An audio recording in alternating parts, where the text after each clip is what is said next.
tadi mungkin teman-teman lihat cara memegang mic itu seperti ini ya, seperti ini. Dan memang saya pelajari bahwa di stand up comedy itu berbeda-beda memang cara memegang mic, ya.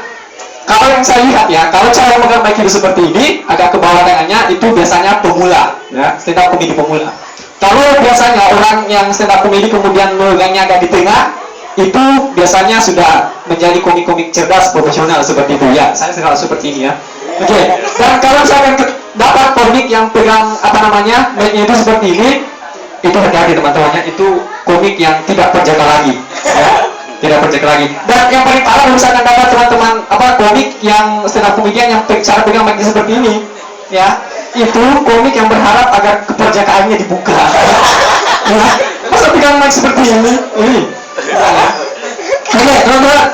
Jadi kita di stand up comedy itu stand up comedy bonnya ada banyak istilah ya. Kalau kita seperti ini, kita itu disebut dengan open mic. Ya, open mic itu adalah latihannya kita di stand up comedy bonnya. Kemudian orang yang melakukan stand up comedy bonnya itu kita bilang komik. Nah, ini yang membuat saya sedikit kesal ya. Kita beberapa kali keluar tampil, keluar dari sentrum waktu saya. Ada ketika kita ketemu dengan orang, ada saja cara mereka memanggil kita ya. Ketika misalkan ketemu komikers ya. Kita ketemu lagi komikus ya. Ketemu lagi komiks ya. Itu batuk dong. Komiks teman-teman ya. Aduh ada aneh ya.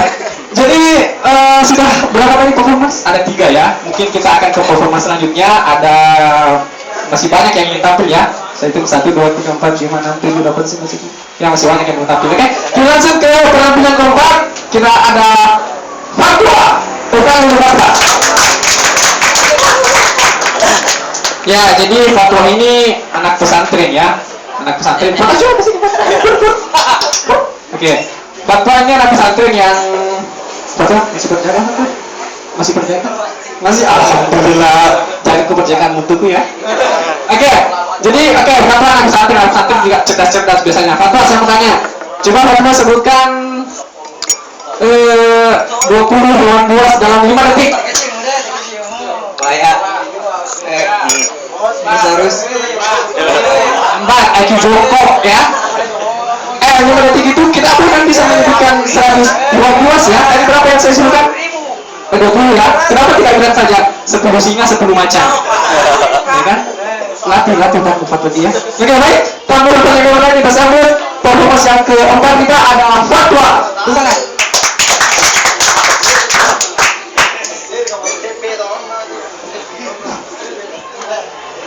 Bismillahirrahmanirrahim.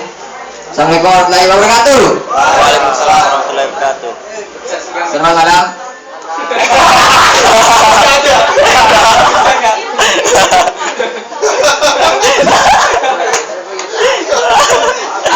Buka kartu. Oke, selamat malam Sentro HP. Tadi Bang Rizal bilang kalau jaga kepercakaanmu untuk saya. Dia tahu kalau saya itu suka cari yang lincah di ranjang. Dia bilang dia lincah di ranjang, Pak. Tahu aja kalau saya cari yang lincah di ranjang. Nanti nginap di kos ya. Harapan 5. Oke, selamat malam Sentro HP. Jadi tadi saya kesini itu sama teman saya. Namanya Yasin. Nama lengkapnya panjang, Yasin wal Qur'anil Hakim, dan seterusnya. Tapi namanya Yasin, dia nggak hafal Yasin. Iya, baca Al-Quran saja itu dia nggak lancar. Bukan karena dia nggak bisa baca Al-Quran, tapi dia tuh matanya sipit. Jadi huruf hijaunya nggak kelihatan, cuma sepotong. Terus dia tuh kesini tadi rempong. Ya kesini tuh harus potong rambut dulu, cukur. Ini mau ke sentro kampus aja ini dia harus cukur ya. Apalagi kalau misalkan dia mau ketemu sama cewek, mungkin dia harus sunat dulu. Ya namanya Yasin. Terus jadi tepuk tangan dulu untuk teman-teman saya di sana. Ya semuanya mantan santri. Mantan santri. Soalnya dia tuh keluar dari Elias, nggak tahu mungkin nggak tahan di penjara suci ya. Penjara suci itu nama kerennya pesantren, penjara suci. Jadi kalau ada stand up komedi itu kan suci. stand up komedian yang masuk penjara, musaknya pesantren. Namanya penjara suci. Jadi teman-teman, berhubung karena beberapa hari lagi kita akan merayakan Idul Adha ya.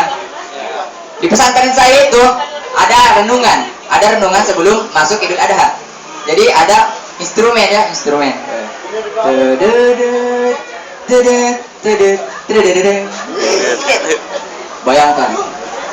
Bayangkan ketika kamu pulang ke rumah, ayah kamu meninggal. Jadi saya itu bayangkan dengan serius. Wah, setahun kemudian bapak saya memang meninggal. Trauma saya. Bapak saya meninggal, betul lah. Setahun kemudian itu. Makanya setelah setahun kemudian ada lagi renungan kan. Bayangkan bapak kamu meninggal. Orang semua menangis, saya bingung. Bapak meninggal. Bapak saya sudah meninggal. Disuruh bayangin lagi. Terus tahun depan ada lagi tuh. Saya bosan dengannya. Bayangkan ibu kamu meninggal. Ibu, bapak saya sudah meninggal. Jangan tambah-tambah duka saya lagi. Masa disuruh ibu lagi? Pasti saya. Makanya nih teman-teman pesantren saya keluar. Takut jatuh piatu nih. Jadi bersyukur ya kalian keluar dari pesantren ya. Tapi saya itu bersyukur ya kalau momen-momen Idul Adha ini bisa berkumpul sama keluarga di rumah. Karena banyak teman saya itu yang yang kuliah di Makassar ya. Kuliah di Makassar itu yang nggak bisa pulang, harus lebaran di kampungnya orang. Nah, saya itu bersyukur. Saya itu kasihan sama mereka. Hidup di Makassar itu memang kan hidup di Makassar itu keras ya, keras. Ada teman saya baru 2 hari di Makassar dia kena DBD. Iya, baru 2 hari kena DBD. Karena memang nyamuknya di sana itu kalau cewek itu apa? CCO. CCO itu sudah level 7. Dia keluar itu cari masuk bawa parah. Iya, nyamuknya Makassar itu sadar dia. Itu makanya hidup di Makassar memang keras. Terus selain keras itu hidup di Makassar itu juga bahaya ya, rawan kriminal. Banyak ada apa? Ada begal. Ada perampok, ada yang habis ngerampok di begal. Biasanya yang begal dosanya ganda. Bukan ini dosanya. Tapi kemarin di Makassar ada yang yang dibegal. Tapi yang meninggal bukan anunya, bukan korbannya, tapi yang meninggal pelakunya. Ternyata yang dibegal malaikat maut. Yang dibegal malaikat maut. Dia meninggal pelakunya. Selain di Makassar itu rawan kriminal ya. Di Makassar juga itu rawan kemacetan. Iya, kita keluar rumah itu sudah mobil itu sudah macet di depan rumah.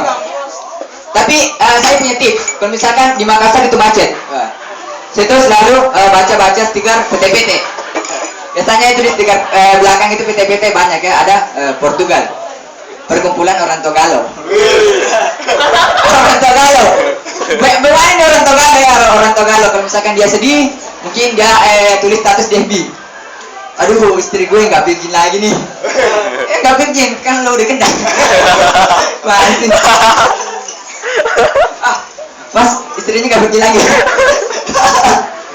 Terus, kalau misalkan nggak ada tulis apa lagi tuh? Aduh, istri gue udah nggak kayak dulu lagi nih. Longgar. Terus apa lagi? Tulis status DP apa? Aduh, lagi keluar kota. Jatah gue udah habis bayi. Aduh, jadi memang hidup di Makassar itu kayak gitu. Macet lah, begal lah, banyak sekali. Tapi menurut saya, sekeras-kerasnya hidup di Makassar, ya, itu lebih keras hidup di pesantren. Kenapa? Kita nggak bisa nonton film. Iya, kita nggak bisa nonton GGS.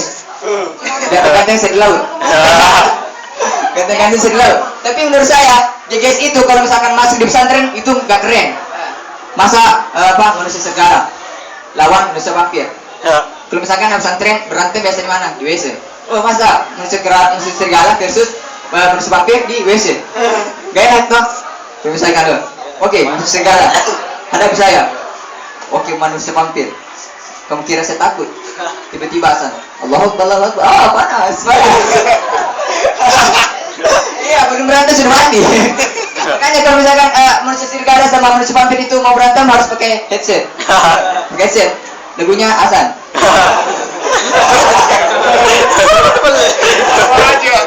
Kali ini nyasar. Jadi harus pakai headset. Tapi masalahnya, kalau misalkan dia berantem pakai headset nggak kedengaran. Nanti jadinya kayak bis dangdut. Apa?